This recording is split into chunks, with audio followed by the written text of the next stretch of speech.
Welcome back to Mirror of Fate. It's time to spend another night at the theater. Do we have to? I mean, we bought the tickets. These are non-refundable. Damn it. Yeah, but that doesn't mean we have to go. I mean, come on. It's not every day you get to see a marionette production of Hamilton like this.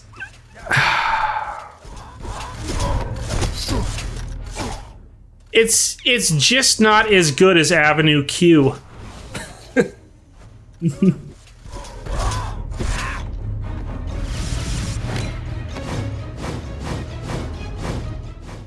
I admit, when we get to Lords of Shadow 2, I will miss the backdashing.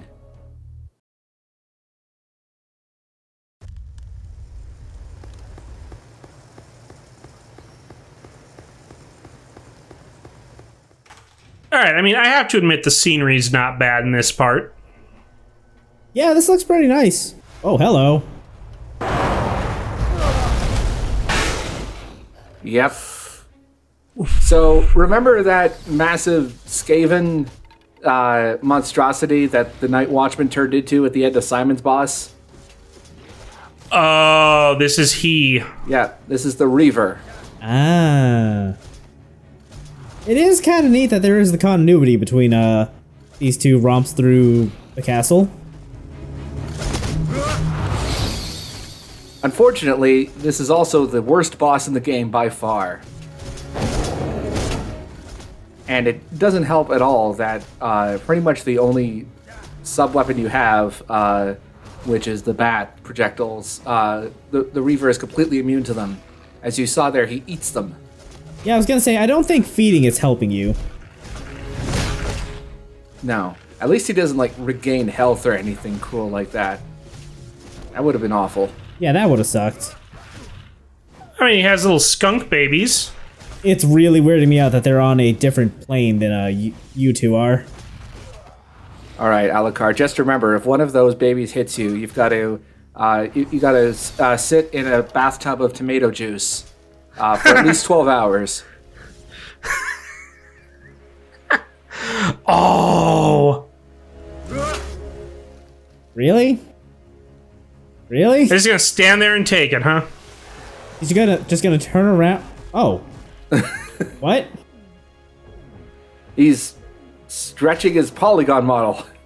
What the fuck kind of boss fight is this? It's one where you immediately die at the start of phase 2.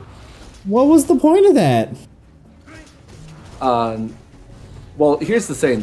One of the things that makes the Reaver boss fight as bad as it is that there's not a lot of variety. I've actually cut a significant part of this fight out. The main reason being that there aren't that many new attacks. Okay, but what was the point of dropping that liquid on him? It was just to provide a checkpoint, really. Okay, so it's not acid, it's checkpoint juice. Yes. They really couldn't figure out a different way to organically checkpoint, huh? Yeah, they were very much thinking in the 3D boss design of immersion-taking checkpointing. Okay.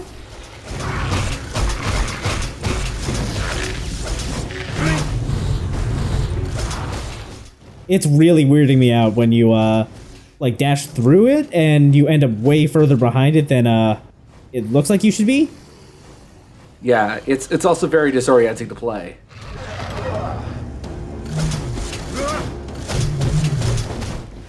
So there's only really one other attack that the Reaver has, which we'll see once he gets to about the halfway mark.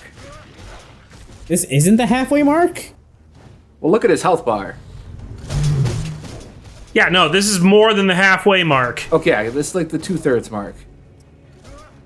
Okay, so once we get to phase 3, he actually gets a new attack.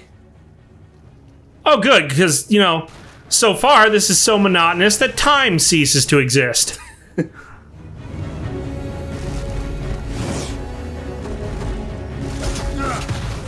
So he sort of spits out these little things that explode on you. Exploding kidney beans is not something I was expecting. Yeah. And if you're positioned in the wrong area when those kidney beans explode, you pretty much need to use the backdash cancel to get out of it.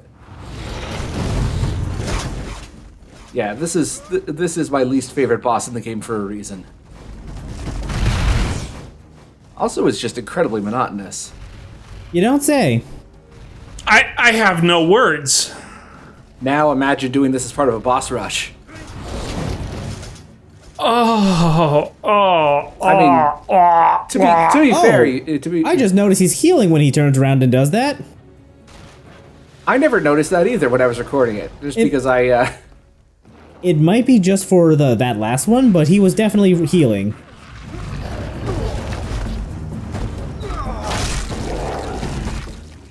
Wait, are we flushing him? Okay, now pay attention to this next cutscene here. This looks like it should be a QTE finisher, but it's not. There's no interactivity there. It's so weird.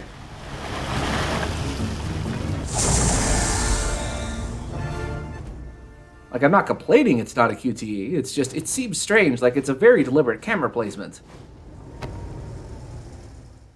Wow! That's a lot of failure in game design to unpack, dude. All that for the Mega Man X wall jump. Yeah. Well, my theory is that, maybe at some point in development they had a QT finisher in mind, but then playtesters reacted negatively to it, and at that point in development, it was too late to change the camera angle without, redoing a bunch of assets, and so they just decided to cut out the prompts and leave the cutscene in as it was. Which probably makes sense, but I mean, that was just awful. That entire thing was awful. Yeah, the boss as a whole was definitely terrible. I consider that one of the major low points of the game.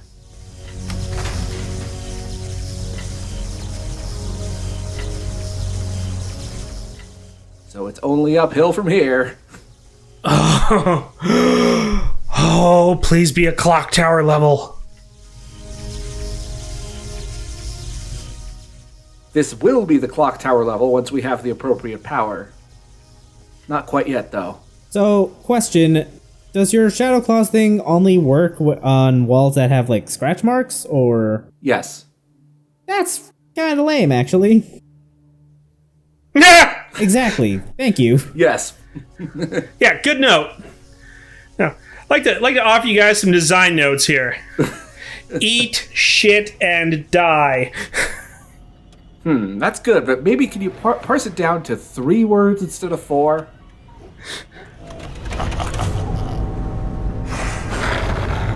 Wait, I remember this boss fight. Take your vacuum and suck out the keys in the back. Wolf form? It's the wolf form. Yep. Just when I thought they couldn't ruin Alucard anymore. You turn him into a furry. Good lord. And it's just an attack buff. It doesn't change his moveset at all. Although it is a pretty decent design, I guess. I kind of like that in Symphony the wolf form was totally different, but I don't know. Yeah. Something about his wolf form just looks over designed to me. I don't know. Everything in this game is overly designed. Like, did you see the chicken? Fair. The pot roast chicken? Yeah, fair. I'll give it to you. Like, that reminded me of, like, the burger that trucker has at the beginning of the Resident Evil 2 remake. Accurate gas station cuisine, though. Yes. Like, super accurate. That burger is simultaneously both, like, the most delicious looking and maybe one of the grossest looking burgers I've seen in a video game ever. Yeah, it is the epitome of, like, greasy spoon dining. Yes, we have reached the point of the Let's Play where we are, where we prefer to discuss any other game other than this game. I mean, I'm happy to talk more about Resident Evil 2 Remake. Like, that game is fantastic. Oh, yeah. Really well done. It's not this game. I can't reiterate that enough. Yeah, I recently started capturing Lords of Shadow 2 footage for the next LP in this mega thread. And, having spent so much time with Mirror of Fate, I was just... I know that, Lords of Shadow 2 has some incredibly obvious flaws that we will have plenty of time to discuss, but just having spent so much time with Mirror of Fate, the combat just felt so good! It was just so nice to have a competent game to play again. That is the nicest thing that I've ever heard about Lords of Shadow 2, and it took Mirror of Fate to have someone say it. That's kind of depressing. It's like, okay, Yeah. like imagine that you've been trapped in a cell for 6 weeks. You're forced to listen to nothing but Nickelback, and then you're finally released, and the first thought you have is, finally, I get to go back and listen to my Hootie and the Blowfish records. I cannot wait to listen to Hootie again. Thank God. Man, this quote unquote puzzle sucks. Is the electricity instant death? Yeah, no, it deals like I think 40% damage or something like that. Oof. And I came very close to dying again. Oh, that's just a landing for you to take a breather. Yeah.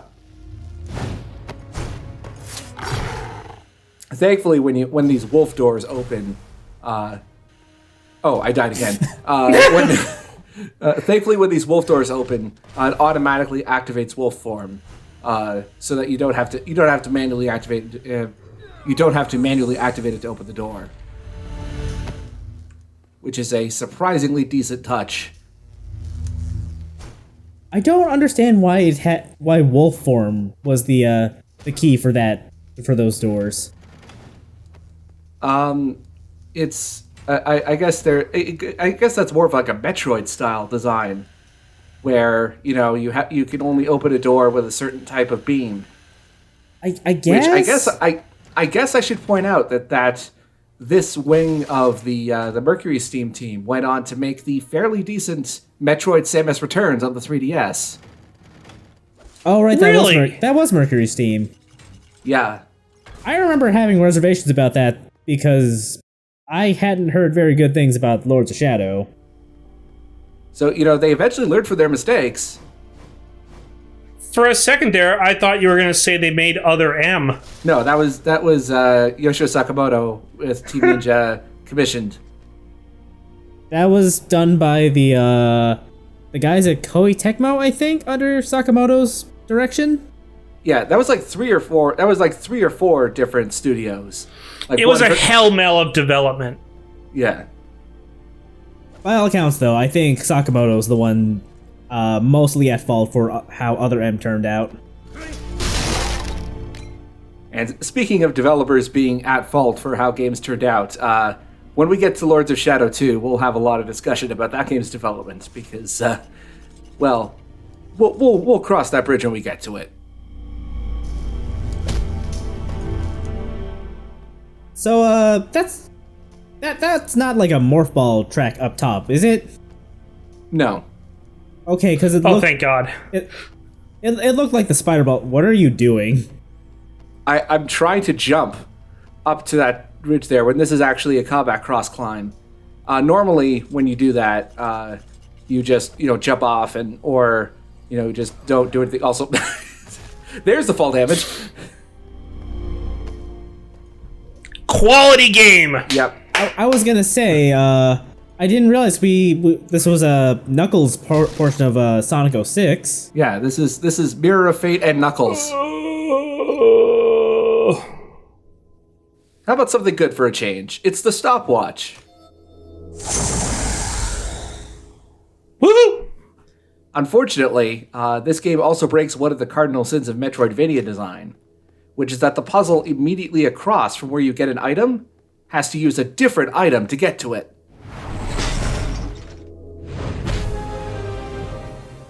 What? We need the spider ball, right? Well, no. The point is, you don't need the stopwatch. You need something else, which we'll be seeing in this video, I believe, or possibly next video. I can't remember. So I take it the stopwatch works like traditional Castlevania, where it stops time for like 5 seconds per use, right? Yeah, and if you charge it up, it stops for longer. Okay.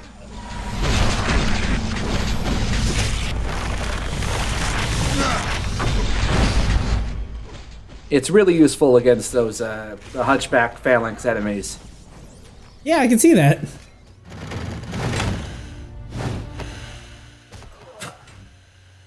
Such a stupid. Speaking animation. of fall damage, No, that was That the was steam damage.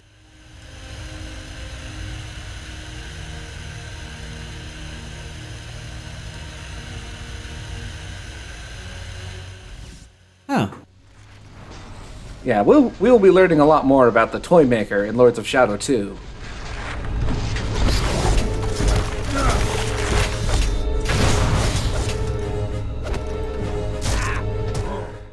everything about that scroll was normal until they said human soul is introduced. Yeah. And everything about that animation was flawless.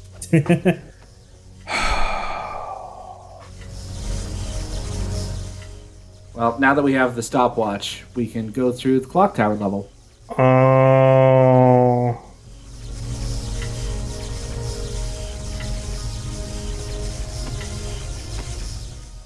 That makes sense. Yeah, this clock tower level does not have Medusa heads, neither did the one in the first game. But, what kind of Castlevania clock towers are these? well, these are ones that more focus on cruel platforming. As did the one from Lords of Shadow 1.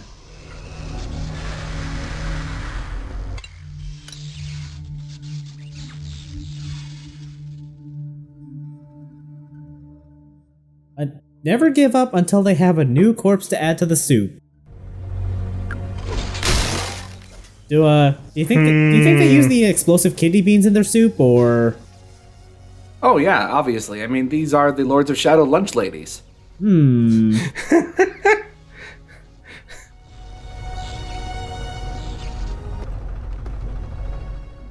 So wait, was that it for the clock tower level? No, unfortunately.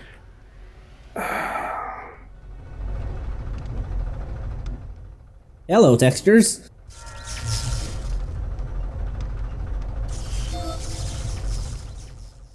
You can now what? Huh? What? We look at that animation. I think I'd have been happier if they just gave him the spider ball. What would I mean? Imagine crushing Alucard into a ball, though. I think that would have put this game right up to an M rating. Imagine crushing Samus into a ball. I am greatly unamused by this, but I will appease the fans.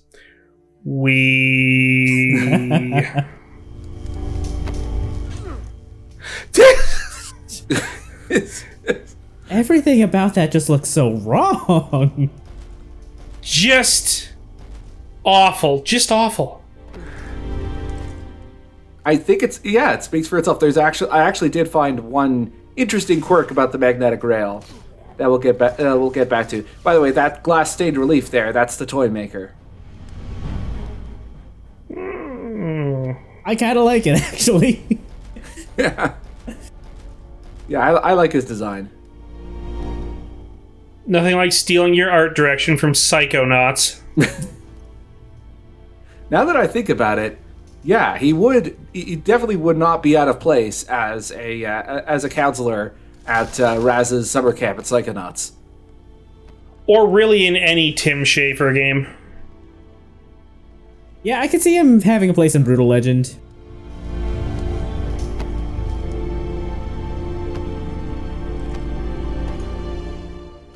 All right, now we can finally solve that other puzzle where we found the stopwatch.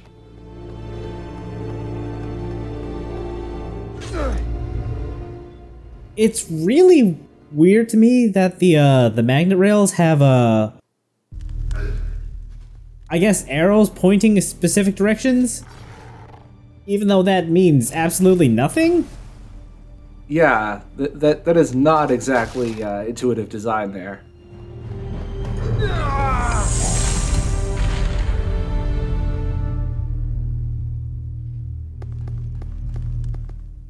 I've been trying to look at this from like the 50,000 foot view. At what point did the developers actually stop caring? Was it early on in the game? Was it late in the game? I think they cared more about the story and how it connects into Lords of Shadow 2 than they did the gameplay. Were they stuck on Pokemon Go at the time? I mean... This was 2013. So way too early for that. Yeah, so no. They were stuck on what? League of Legends? So anyway, this is the excuse as to why Simon was stuck for like 5 minutes in that stupid auto-scrolling section. Because Alucard was playing Connect the Dots. Because Alucard had to do a light and mirrors puzzle. Those aren't Quickman lasers, are they? No.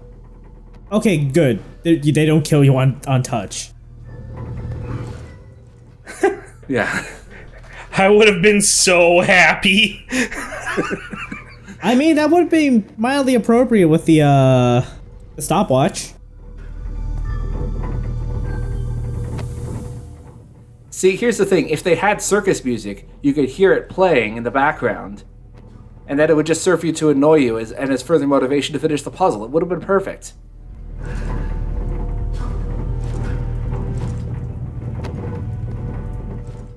Wasted opportunity. Oh, yeah. Where is this supposed to point to? It's that ball on up there. Oh, okay.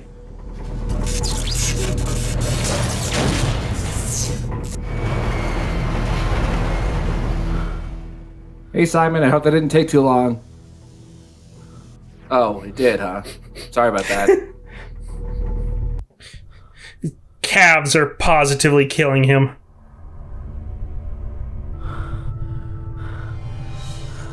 No.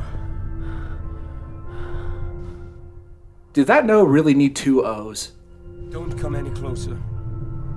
You helped me once before, and now you do so again. Why? Who are you? So now you plan to face the Prince of Darkness alone. Your father was one of the greatest Brotherhood warriors that ever lived. Yet he could not defeat Dracula. What makes you think that you can? Answer me. Did you know my father? Well, we met at a bar once a couple of years ago, and one thing led to another. It's a long story.